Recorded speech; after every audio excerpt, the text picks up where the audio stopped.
A mom claims she nearly died of a broken heart when it stopped beating twice, after she broke up with her childhood sweetheart.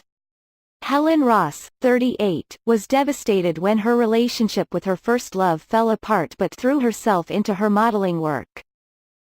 She went to Florida for a 2-week modeling stint for fitness and fashion brands, but her trip was cut short when she collapsed on her first day of a shoot.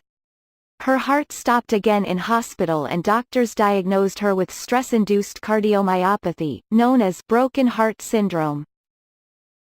Medics said her condition was caused by the trauma of the breakup, which is usually only seen in elderly people who lose a life partner. According to the British Heart Foundation, the condition occurs when the heart muscle becomes suddenly weakened and stops pumping blood to the body as well as it should. "I had never heard of broken heart syndrome before it happened to me," Ross, of Canterbury, Kent, said. "I couldn't believe a breakup could affect me physically, to the point where I could have died. I felt distraught by the breakup, but I didn't realize it had actually broken my heart," she said.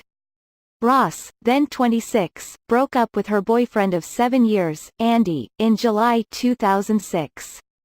She admits she was inconsolable but jetted to Orlando, Florida, for modeling work to take her mind off things. "I'd given him an ultimatum but he didn't take the final chance," Ross said. "I loved him to bits and could have never pictured myself without him after we'd built a life together. We'd only just bought a house. It had only been a few days, but my friends and family were telling me to just go that way. I wouldn't be tempted to take Andy back. I'd only been in Orlando for 24 hours and was feeling physically normal, but out of the blue I just collapsed. There were no warning signs," she said. Staff on the photo shoot called an ambulance and she was rushed to the hospital, where she woke up 30 minutes later. Doctors were dumbfounded and couldn't explain why a healthy young woman had collapsed seemingly randomly. "The doctors and nurses were really great. They wired me up and explained I'd have to stay overnight for observation so they could monitor my heart," Ross said. When she woke up the next morning she noticed a nurse watching her anxiously, and discovered her heart had stopped overnight. "She asked me how I was feeling and how I had slept, and I told her fine as far as I was concerned. I'd slept like a baby," she said. "She told me my heart had stopped beating while I was asleep. It had flatlined.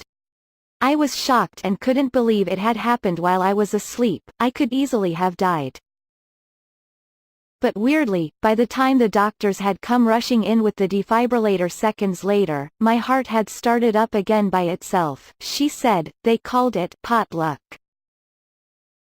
Doctors asked if she had experienced a recent trauma.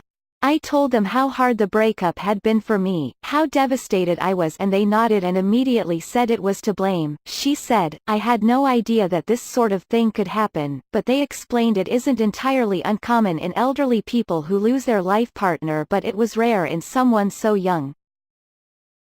They thought it had almost certainly happened to me the day before and was the reason I had collapsed at the photo shoot," she said. Ross was in Florida Hospital East Orlando for 3 days, where she was monitored and tested and deemed fit enough to make the journey home so she could receive treatment in the UK. Through her insurance company, she was medevaced back to her home and was immediately taken to hospital for further monitoring. Ross was fitted with a pacemaker to regulate her heart during her 3-day stay at Scunthorpe General Hospital, which she had removed in 2014 after no further complications. "My dad met me in Scunthorpe and helped me get tenants for the house. I needed a fresh start," Ross said. "I re-enrolled in university to study equine sciences at University of Lincoln and focused on rebuilding my life." Ross vowed never to let herself feel so dependent on a man ever again in an effort to avoid future heartbreak. "It taught me to focus on the positives and everything I have going for me, as well as to love myself more," Ross said. "I know now I will never let myself get in that position again." Ross now lives with her 2 sons, Hugo, 6, and Henry, 5, who she had with a previous partner. After her first love, she runs her own business, HRP Equestrian, which makes internationally award-winning horse saddle pads. She founded children's not-for-profit charitable organization, Hugs for Lungs, in 2014, which runs a 24-hour support line for parents with children that have breathing difficulties. Ross's son Hugo has suffered with multiple airway malacia, tracheobronchomalacia and unsafe swallow since birth and was diagnosed aged 2. A spokesperson for Cardiomyopathy UK, Dr. Daniel Hammersley, said, "The condition causes temporary weakening of the heart muscles which results in the pumping function of the heart. It can be associated with events that cause intense stress or emotion in some cases. Patients who develop this condition generally experience symptoms of chest pain or breathlessness," he said. Fortunately, in the vast majority of cases the heart muscle function recovers within a few weeks. It is a rare condition overall. It affects women more than men. Most frequently it affects people in their 50s or 60s, although it has been seen in other age groups. Linked to emotional distress, the condition isn't inherited, and the BHF says it affects more women than men.